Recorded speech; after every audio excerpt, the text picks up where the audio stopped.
Pemerintah Kota Banjarmasin mulai fokus dalam penanganan ratik di pasar tradisional yang merupakan wadah penyumbang cukup banyak ratik yang dihasilkan oleh bubuhan pedagang. Beberapa poin penting yang harus dilaksanakan oleh Perumda Pasar Baiman adalah berkaitan dengan kondisi pasar tradisional yang kebersihannya dinilai masih belum memadai. Salah satunya Pasar Sudi Mampir yang berada di tengah Kota Banjarmasin.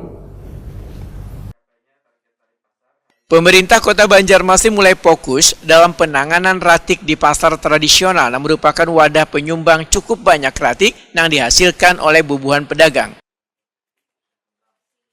Beberapa poin penting yang harus segera dilaksanakan oleh Perumda Pasar Baiman adalah berkaitan dengan kondisi pasar tradisional yang kebersihannya dinilai masih belum memadai. Begitu pula dari sisi kebersihan, keamanan dan kenyamanan yang perlu dilakukan pembenahan. Salah satunya Pasar Sudi Mampir yang berada di tengah Kota Banjarmasin.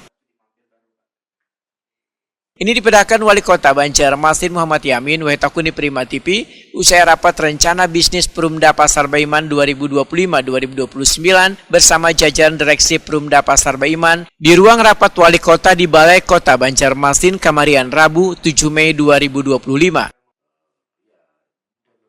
Menurut Muhammad Yamin, pembenahan pasar harus diimbangi dengan peningkatan retribusi yang optimal. Di antaranya penarikan retribusi biaya pengelolaan ratik, namun harus dilihat kondisi uang situasi pedagang.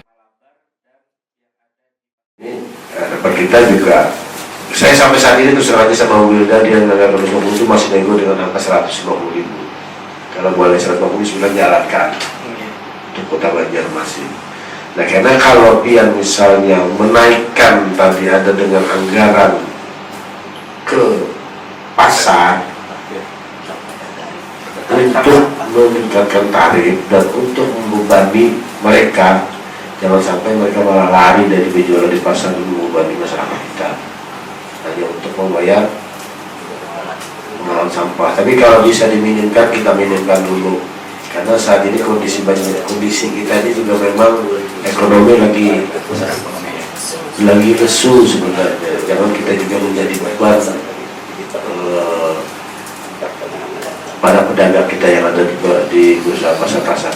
Tapi banyak masih keluhan daripada sisi orang hendak ke pasar, keamanan dan sebagainya itu yang berharap. Nah, sampai saat ini belum mungkin perlu juga belum ditampilkan kondisi pasar-pasar saat ini yang dimiliki, yang dikelola oleh Perumda Pasar. Ya harus diindikan, ini harus munculkan dan ke depan seperti apa juga nanti mungkin itu kita diskusi kembali lagi.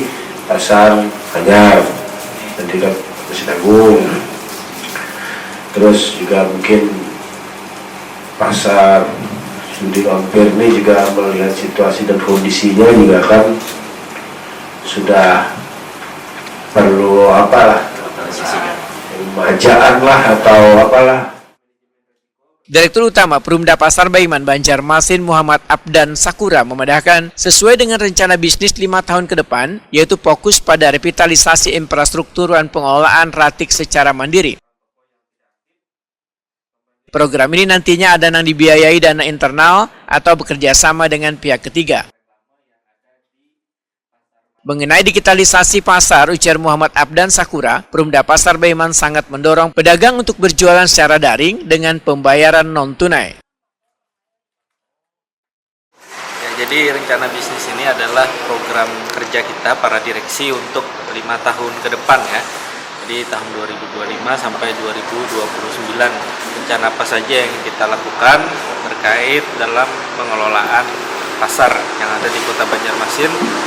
Jadi dalam RNBIS tadi kita sudah secara highlight ya, jadi menjelaskan tentang bagaimana kita melakukan pengelolaan sampah secara mandiri, kemudian proses digitalisasi juga baik itu digitalisasi para pedagang dalam sistem penjualan mereka, kemudian digitalisasi dalam pembayaran juga ya. Jadi kita melakukan kerjasama dengan berbagai macam pihak tentunya untuk bagaimana pasar kita ini maju ya. Karena kemajuan itu berdampak terhadap kesejahteraan para pedagang kita.